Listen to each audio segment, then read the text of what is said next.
ఓం సాయిరామ్. ఒక విషయం మీద కానీ, ఒక సిద్ధాంతం గురించి కానీ, ఒక థియరీ గురించి కానీ ఏమాత్రం పరిజ్ఞానం లేకుండా కొంతమంది నాలుగు ముక్కలు పై తెలుసుకుని ఆ టాపిక్ మీద సొంత పైత్యంతో నాకంతా తెలుసు అనే భ్రమలో ఓవర్ కాన్ఫిడెన్స్తో కనిపిస్తూ మాట్లాడే వ్యక్తుల గురించే ఈరోజు మాట్లాడుకున్నాం. యూట్యూబ్లోను, ఇన్స్టాలోను, మరో సోషల్ మీడియాలో కానీ సగానికి పైగా ఇటువంటి అటువంటి వారి ఓవర్ కాన్ఫిడెన్స్ని చూసి ఏమో వీరికంతా తెలిసేమో అనే భ్రమలో వాళ్ళు సొంత పైత్యంతో చెప్పిన చెత్తంతా మనం షేర్ చేయకుండా repetition breeds familiarity feels like truth. పదే విన్న మాటలు ఎక్కువగా తెలుసుకున్నట్లుగాను మనకు బాగా తెలుసు అన్న విషయం నిజంగానూ సత్యంగానూ గోచరిస్తున్నాయి. ఇక్కడ మన స్వీయ ఆలోచన పని చేయకుండా పోతుంది. అచ్చంగా షిరిడి సాయిబాబా వారి గురించి కూడా ఈ మధ్య మీడియాలో ఇలాగే జరుగుతుంది. సాయినాథుని గురించి వ్యతిరేకంగా మాట్లాడే ఛానల్స్ను ఒక్కసారి గమనించండి. ఈడనింగ్ క్యూగర్ థియరీకి వారి మాట తీరు, ప్రవర్తన విధానం చాలా చక్కగా అప్లై అవుతుంది. సాయినాథుని గురించి సచ్చరిత్ర వారు వక్రీకరించే ముందు అందులోని భావం ఏంటో ముందు గురువుల వద్దకు వెళ్ళి తెలుసుకోవాలి. షిరిడి వెళ్ళి అక్కడ ఏం జరుగుతుందో అధ్యయనం చేయాలి. పీఠాధిపతులలోనూ సాయితత్వం బాగా తెలిసిన వారితోనూ చర్చలు జరపాలి. ఆ తరువాత వారు మాట్లాడాలి. అంతేగాని సొంత పైత్యంతో ప్రజలను పిచ్చి పట్టించకూడదు. కూలంకషంగా గమనిస్తే సనాతన ధర్మ పరిరక్షకులం అంటూ ఒక దుష్ట చతుష్టయం మీడియాతో చేసే రచ్చ అంతా ఇంత కాదు. వీరి ఛానల్స్ను బాగా గమనిస్తే వారు చేసే ప్రతి వీడియోలోనూ అవతలి వాళ్ళ మీద బురద జల్లడం, అవసరమైతే వాళ్ళలో వాళ్ళు కూడా ఒకరి మీద ఒకరు దుమ్మెత్తి పోసుకోవడం. వారి వీడియోలు అసభ్యకరమైన పదజాలంతో నిండిపోయి సనాతన ధర్మం పేరు వాడుకుని లక్షల్లో వ్యూస్, డబ్బులు సంపాదించుకునే తీరును చూస్తే సాయినాథునిపై వీరు చేసే అసహ్యకరమైన వీడియోలు, దౌర్జన్యం చూస్తే అసూయను జయించడం ఎలాగూ అంటే దాని గురించి బాబా వారు తమరైన రీతిలో ఏం చెప్పారో తెలుసా? ఒకసారి నానాసాహెబ్ చంద్రకర్తో బాబా ఇలా అన్నారు: అరిషడ్వర్గాలు అసూయను జయించడం అంత తేలిక. దీనిలో మనకు వచ్చేది కానీ పోయేది కానీ ఏమీ ఉండదు. ఇతరుల మేలు సుఖం చూసి ఓర్వలేకపోవడమే అసూయ. ఇతరులపై ఏదైనా మంచి స్థాయి కానీ ఐశ్వర్యం కానీ వస్తే అది చూసి ఓర్వలేక వారిని గురించి లేనిపోని మాటలు కల్పించి దూషిస్తాం. వారికేమైనా కష్టం కలిగితే ఆనందిస్తాం. ఇది సరైనదేనా? వాడికేమిటకో మేలు జరిగితే అందువల్ల నీకు చిన్న నష్టమేముంది? కానీ మనుషులు ఈ విషయంగా ఆలోచించరు. పక్కవాడికి మేలు జరిగితే సంతోషించగలగాలి. లేదు, అది మనము పొందేందుకు ప్రయత్నించాలి. అంతేగాని ఆ బాగుపడ్డవాడు మనదేం లాక్కోలేదు కదా, మరి ఎందుకు అసూయ? ఆ అసూయనే మనం జయించాలి అని సాయినాథుడు మనకు బోధించారు. గురువారం పూట సాకి తగ్గిపోయినప్పుడు ఇదివరకు వెళ్ళేవాళ్ళు కదా, అది ఇది మొదలెట్టారు. నేనేం మాట్లాడలా ఏమంటావాను ఏంటి అని అడిగారు నాకు. బాబా భక్తులు ఏమంటావు ఏంటి అంటే, భోగాలు వచ్చినప్పుడు ఎవరు ఏం చేయలేరు, ఎవడి కర్మనాడు తెచ్చేసుకుంటున్నారు. నాకు తెలిసిందంటే ఒకే ఒక సిద్ధాంతం, సాయిబాబా గారు దేవుడు కాదు అని అంటున్నారు. దేవుడికి ఉండే లక్షణాలు ఏంటి నేను చెప్తానండి ఒకసారి. కాదు అనేవాళ్ళు చెప్తానండి. ఆత్మజ్ఞానికి మాత్రమే. ఇప్పుడు బాబా వారు ఉన్నారమ్మా, బాబా వారు ఉన్నారు. ఒక చరిత్రలో ఉంటుంది కదా, ఒక ఆవిడ తెలియకుండా లేసిపోతే ఒడిలో ఉన్న పాప మంటలో పడిపోతా ఉండంటే, మంటలో పడిపోతే బాబావారు మసీదులో ఉంటారు. అప్పుడు ఆయన చేతులు కాలిపోతాయి. సడన్ గా దుల్లో చేతులు పెట్టేస్తారు. అప్పుడు ఆ అమ్మాయి చూస్తే ఏమీ కాదు ఆ అమ్మాయికి. నేను అదే చెప్తా, ఇదిలా జరిగింది కదా, దీన్ని ఎవరు అనుకోరు. దీనికి ఎక్స్ప్లెనేషన్ ఏంటో నేను చెప్పనా? ఓన్లీ ఆత్మజ్ఞానం కంప్లీట్ గా దేవుణ్ణి ఎవరైతే చూడగలిగారో వాళ్ళు మాత్రమే వాళ్ళ భక్తుల దగ్గర నుంచి కర్మల్ని తీసుకోగలరు. మీరు తీసుకోగలరా? ఎవరైనా నేను తీసుకోగలరా? ఎవరు తీసుకోలేరు. ఎందుకు? వాళ్ళకి విపరీతమైన ప్రేమ. వాళ్ళకి ఇప్పుడు నేనున్నానా, నేను ఇంత బాగా ప్రే చేస్తానని మీరు అనుకుంటున్నారు కదా. నేనైనా దండం పెట్టిన మీరైనా ఆయనకి ద్వేషం ఉండదు. నేనైనా మీరైనా ఒకటే. కాకపోతే ఎవరైతే ప్రేమగా చూస్తారో వాళ్ళకి ఇంకా హెల్ప్ చేస్తా. అంతే. ఇదొక్కటే. ఇది నువ్వు నమ్ముతావా, నేను నమ్ముతారైనా. నువ్వు నమ్మవా, నీ ఎందు నీకు మంచి జరగదు చెడు జరగదు. అందుకే ఆయన ఎప్పుడు ఒక మాట అంటా ఉంటారు, నా దగ్గరికి వచ్చిన ప్రతి బిడ్డకి నేను భగవంతుడికి 1,00,000 చెప్పాలి అంటారు. అది ఎవరి నమ్మకం వాళ్ళది. నేనైతే ఒకటి స్ట్రాంగ్ గా ఏం ఫీల్ అవుతాను అంటే, బాబా వారిని ఇది చేయాలి అని అంటే ఇది ఖచ్చితంగా ఒక టెస్టింగ్ పీరియడ్ అన్నాను నేనైతే ఖచ్చితంగా అంటాను. ఎందుకో చెప్తా, నిజమైన భక్తులు బాబా వారు ఎవరు, ఓన్లీ నిజంగా కాకుండా పైకి యాక్ట్ చేసి మన కోరికలు ఏంటి అది చూసుకుని వదిలేసే వాళ్ళు ఎవరు. అంతే బాబా వారు పట్టిన పరీక్ష ఇది. ఖచ్చితంగా ఎంతమంది ఉంటారు, ఎంతమంది మామిడి పూతల్లాగా రాలిపోతారు. ఎప్పుడో చెప్పారు ఆ మాట, అవన్నీ ఇప్పుడు జరుగుతున్నాయి. అమ్మా ఒకటి చెప్తాను, అసలు వాళ్ళు మాట్లాడేదానికి మన ఇప్పుడు నీతో మాట్లాడుతూ ఉంటే నా బాడీలో ఎటువంటి రియాక్షన్స్ అంటే స్పందించే విధానం ఉంటుంది చూడు, అది చెప్పట్లేదా ఎవరికి వాళ్ళకి? అంతే ఖచ్చితంగా సాయి బాబా, అది చాలు. మొన్న వైజాగ్లో ఎవరింట్లోనో మాధవి గారురా, వాళ్ళ ఇంట్లో విభూది బీభత్సంగా వస్తుంది, శ్రీరామనవమి దాకా వస్తుందంట. ఆవిడ ఆ మెసేజ్ చూశాను నేను, వీడియోతో బిజీ అయిపోతున్నాను. నిన్నైతే 4:30కి చేశాను లంచ్. నేను చూస్తే నాకు గుండెల్లో స్పందన, ఇప్పుడు నీతో మాట్లాడుతుంటే అదే స్పందన. ఆ రోజు అలా స్పందన వచ్చి నిదానంగా వెళ్ళి ఏమైపోతుందా అని చెప్పి ప్రాణం నాకు అటువంటి ప్రాణం అంటే బాబా గురించి తెలుసుకుంటే గుండెల్లో ఓ రకమైనటువంటి స్పందన వస్తుంది. దానికి వెళ్ళి వాటర్ తాగుదామని ఇట్లాగే ఇప్పుడు ఎలా అయితే కూర్చున్నాను అలా వెళ్ళి వాటర్ తాగుదామని వాటర్ తాగితే ఆ వాటర్ కానించి ఇల్లు అంతా ఒకటే విభూది స్మెల్ ఆ రోజంతా కంటిన్యూ అయ్యింది. ఎస్టర్డే అప్పుడే లంచ్ చేసి 4:30కి ఫోన్ పెడితే ఆవిడ మళ్ళీ ఫోన్ చేశారు నిన్న. ఆవిడ్ని మాటలతో కూర్చుతున్నారంట, ఇది విభూది వచ్చిందా, మీరు పోసారా, లేదంటే పోసిన దానికి వచ్చిన దానికి తేడా కనిపించట్లేదా అని అడిగిందంటే ఒకటే మాట.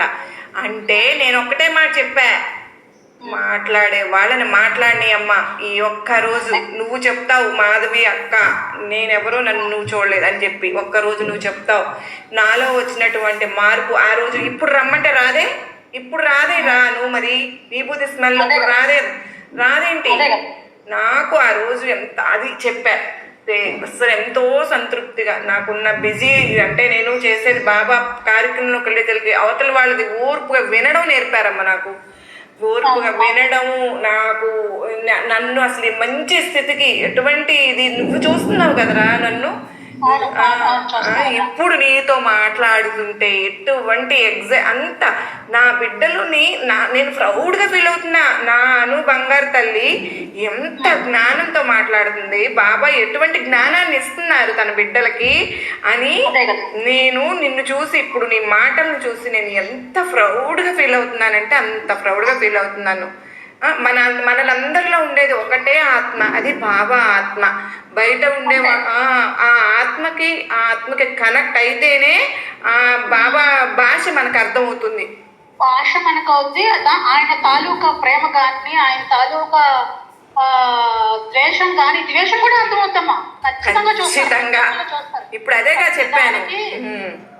బాబా వారు ఎప్పుడు ఒకటి అంటారు చూసావమ్మా, ఎవరు ఒక ఆయన్ని దీనికి వెళ్ళొద్దని చెప్తారు, సంతకు వెళ్ళొద్దని చెప్తారు, అయినా సరే వెళ్తారు, చెప్పిన మాట వినకుండా వెళ్తాడు. కొంచెం దూరం తర్వాత గుర్రం పల్టీ కొట్టి పడిపోతుంది. ఇప్పుడు కూడా జరుగుతుంది అదే. ఆయన నమ్మమని చెప్పలా, ఆయన అని చెప్పలా, నేను దేవుళ్ళని ఆయన చెప్పలా. అది నీ ఎక్స్పీరియన్స్ మీద నువ్వు ఆయన పాదాల దగ్గరికి వెళ్తే ఆయన నీకు ఇచ్చే భిక్ష. అంత మాత్రమే కాదు, నాలాంటి వాళ్ళు ఏ భక్తి తెలియని వాళ్ళని ఒక్కటి నాలో ఉన్న ఒకే ఒక్క క్వాలిటీ నచ్చింది బాబాకి అనుకుంటా నేను ఎప్పుడు. ఏంటి అంటే నాలో ఉన్న అమాయకత్వం, నాలో ఉన్న కపటం లేని తత్వం బాబాకి నచ్చుతుంది. ఎవరైతే కపటం లేకుండా ఉంటారో వాళ్ళని బిడ్డలుగా ఆయన కూడా తీసుకుంటారు నాన్న.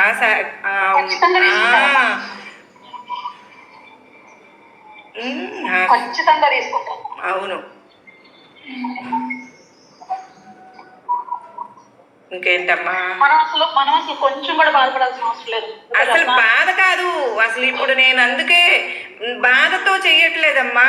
మనకు బాబా ఏం చెబుతున్నారో ఏమి ఏమాత్రం ఏ క్వాలిఫికేషన్ లేని వాళ్ళు ఎందుకు వాళ్ళే అలా మాట్లాడుతుంటే మన బాబా మనకి ఎంత తెలియజేస్తున్నారు. మనకు తెలియట్లేదా? మనం బాబా రాకముందు ఎలా ఉన్నామో, బాబా వచ్చిన తర్వాత ఎలా ఉన్నామో మనకు తెలియట్లేదా? అది మనం 10 మందికి చెయ్యాలి కదా. మనకు వాళ్ళు నలుగురు ఐదుగురే అంత ఏమాత్రం వాళ్ళకి జ్ఞానం లేకుండా, భగవంతుడు అనే భక్తి లేకుండా, ఎవరి గురించి బాబా నన్ను ఎందుకు యూట్యూబ్ లో ఎందుకు తీసుకొచ్చారా అని ఇప్పుడు అనుకుంటున్నాను రా. నన్ను తీసుకొచ్చారేంటి? నువ్వు చూసావు కదరా, నన్ను నువ్వు చూసావు కదా. నేను మీడియాలోకి వచ్చే మనిషినా? నేను అసలు ఎవరైనా నువ్వు చూసావు కదా, నేను ఎవరైనా మనిషి వస్తే పక్కకి వాళ్ళ కంట్లో పడకుండా వెళ్ళిపోతా ఉంటాను. నాకు అట్లాంటి మనిషిని ఇవాళ ఇంతమందిలోకి ఎందుకు తీసుకొచ్చారా అనేది నాకు అసలు అర్థం కాని $1 మిలియన్ క్వశ్చన్కి ఆన్సర్ ఇప్పుడు వస్తుంది అసలు. సాయిబాబా బాబా అంతేనమ్మా. బాబా గారు చేసే మిరకిల్స్, బాబా గారు చేసే ఇది ఎవరికి తెలియదు. అవును, అది ఎక్స్పీరియన్స్ చేసిన వాళ్ళకి మాత్రమే తెలుస్తుంది. నేను ఎంత ఊరుకుందాం అనుకున్నాను రా. నేను అలాంటిది ఏదో ఒక విధంగా బాబా మాట్లాడిస్తున్నారు అంటే అది నా సంకల్పం కాదు, అది బాబా వారే. ఇప్పుడు నేను ఈరోజు వీడియోలు ఎక్కువైపోతున్నాయి. తీసుకోవాల్సిన జ్ఞానానికంటే ఎక్కువ ఇచ్చేస్తున్నానేమో వీళ్ళకి, అంత అందుకోలేకపోతున్నారేమో, ఎందుకు లిమిట్గా చేద్దామని నేను అనుకుంటుంటే బాబా ఆ వీడియోకి పెంచేస్తున్నారు. నేను నిజంగా చెప్తున్నా, నేను ఏదైనా నా కోసం నేను చేసుకుంటున్నా బాబా గారి వీడియోస్, కానీ నా కోసం నేను చేసుకుంటున్నా. నీకు చెప్పాను కదా చాలాసార్లు ఎందుకు చేస్తున్నానో కూడా నీకు చెప్పాను రీజను. కానీ బాబా ఏం చేస్తున్నారంటే పెంచుతున్నారు. ఎందుకో ఆ బాబా వారికే తెలుసు దానిలో ఉన్న. మనం అలా వెళ్ళిపోతున్నామమ్మా, బాబా వారు నడుస్తున్నాం అంతే. ఇవాళ మనం చేసే పనుల యొక్క ఫలితం మనకు తెలియదు ఖచ్చితంగా. దాని ఫలితం తెలిసిన వ్యక్తి ఆయన ఒక్కళ్ళే అంతే. ఇవాళ కొన్నిసార్లు మనం తప్పని పనులు కూడా చేయాలి, తప్పదు. ఇప్పుడు మీ విషయం వేరు. కొన్ని ఇష్యూస్ లో మనం కూడా మనసుకు నచ్చిన పనులు కూడా చేయాలి, తప్పదు. కానీ వాటికి రీజన్ వేరేది ఉంటుంది. ఆయన ఇవాళ మనల్ని ఆ కర్మలో పెట్టారు అంటే దాని రీజన్ వేరే ఉంటుంది ఖచ్చితంగా. అవును, దాని యొక్క ఫలితం ఆయనకి తెలుసు. అవును. బాబానేనమ్మా. మనం బాబా వారి మీద డిపెండ్ అయినప్పుడు మనం చేసే కర్మ మనకెట్లా అంటుతుంది? ఖచ్చితంగా నువ్వు చెప్పినట్టు అది మంచి అయినా మనకంటదు, చెడైనా మనకంటదు. మనం అలా వెళ్తున్నాం అంతే. మన కర్మ అనుసరించి మనం వెళ్తున్నాం అంతే. అది మళ్ళీ మనమే చేస్తున్నాము అని అంటే అది అహంకారం కిందకు వస్తుంది కదా. ఖచ్చితంగా వస్తుంది. అది మంచి అయినా అంతే, చెడైనా అంతే. దానివల్ల చెడు వస్తుంది అనుకుంటే దానికి బాబానే చూస్తారు, మంచి వచ్చినా బాబానే చూస్తారు. అప్పుడు మనం చాలా మంది నేనైతే నేను ఎలా ఉన్నానంటే, నాకు బాబా వీళ్ళు చెప్పే మాటలను బట్టి వీళ్ళు రేపు ఎప్పటికైనా సరే నాకు కావాల్సింది మనకి బాబా. మనం ఆయన దగ్గరికి వెళ్తున్నాం అన్న నమ్మకంతో వెళ్తున్నాం మనం రేపు అంతే. ఆయన ఏ లోకానికి వెళ్తే ఆ లోకానికి వెళ్దాంరా అంతే. ఆయన లోకాలకి వెళ్ళటం ఏంటమ్మా, లోకమే ఆయనదైతే. అదే కదా, ఆ నమ్మకం చెప్తున్నా, ఆ నమ్మకం గురించి చెప్తున్నా. ఆయన వేరే ఏ లోకానికి వెళ్ళారంటే ఆ లోకానికి వెళ్దాం. మధ్యలో ఒక 4-5 వీడియోస్ చూసానమ్మా. చూసిన తర్వాత నాకు అనిపించిన ఫీలింగ్ ఏంటంటే చెప్పింది అలవాటు చేసేసుకున్నా. నేను కూడా అంతే, చూడకుండా స్కిప్ కొట్టడం. నువ్వు స్కిప్ చేస్తున్నావు, నేను కూడా స్కిప్ చేయాలని ప్రయత్నిస్తున్నా. నన్ను అప్పుడప్పుడు వెళ్తుంది ఏంటంటే ఆ వీడియో నేను చేసే పని అది కాబట్టి స్కిప్ చేయనివ్వట్ల అక్కడ స్కిప్ ఎవరు భరిస్తారమ్మా? నా కన్న తండ్రిని అంటేనే మనం భరించలేము. అలాంటిది నా సాయి తండ్రి జగాలని ఏలే నా తండ్రి సృష్టికర్త అయిన బాబాని అంటే మనం ఎలా ఊరుకుంటాం తల్లి? ఊరుకోకూడదు అసలు. మరి నేను చేసే పని అది కదా. అదే కదా. అలా చూసి చూడనట్లు ఎలా ఉంటాను? అదే కదా. బంగారు తల్లి, చాలా టైం మాట్లాడుకున్నాం బాబా గురించి. పిల్లలు నీకు వర్క్ ఉంటది కదా అన్న, చేసుకో బంగారం. సరే సరేనమ్మా, వర్కేం లేదమ్మా, వర్కేం లేదు. పిల్లలు బాగున్నారమ్మా? అందరూ బాగున్నారు సాయిబాబా. బాబా మతం అని తీస్తూ ఉన్నారు కదండి, ఆ విషయానికి వద్దాం. భక్త కవి కబీరు అయోని సంభవులు పసికందుగా కాశీలో లహత్తర నదిపైన తామర పువ్వుపై తేలియాడుతూ ప్రకటమయ్యారు. ఆ బిడ్డను అలా చూసిన ముస్లిం దంపతులు మహదానందంగా ఇంటికి తెచ్చుకుని పెంచుకున్నారు. కబీరు గురువు రామానంద తీర్థుల వారు వీరిది ఆనంద సాంప్రదాయం. వీరికి ఆది గురువు దత్తాత్రేయుడు సాంప్రదాయంతో సారూప్యం చెందుతుంది. వీరు అంతర్జాతీయ ప్రఖ్యాతి చెందిన క్రియాయోగ గురువులు. వారి గురువు శ్రీ మహేశ్వరనాథ్ బాబాజీ వారి పరమ గురువు స్వయంగా శ్రీ బాబాజీ వారు. శ్రీ ఎం గారి పేరు ముంతాజ్ ఆలీ. ఆయన ముస్లిం మతస్థులు, కానీ పూర్వజన్మలో నాద సాంప్రదాయానికి చెందిన గొప్ప సాధకులు. వీరు సాయినాథుని గురించి ఇలా అంటారు: చాలామంది షిరిడి సాయిబాబాను నాద సాంప్రదాయానికి చెందిన వారిగా భావిస్తారు. మరి అందుకే వారిని సాయినాథ్ అని పిలుస్తారు. అయితే బాబా వద్ద చిమ్టా ఉన్న దుని వెలిగించిన నాద సాంప్రదాయానికి చెందినట్లుగా సాయినాథుడు వ్యవహరించినా కూడా సాయినాథుడిని ఒక సాంప్రదాయ పరిధిలో ఇరికించలేరు.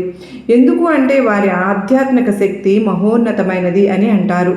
వారు బాబా వారిని కబీరు పంత్కు చెందిన వారిగా కూడా చాలామంది భావిస్తుంటారు అని అంటారు. అంటే బాబా వారు అన్నింటికీ అతీతమైనటువంటి అనంత శక్తి సంపన్నులని వారి భావం.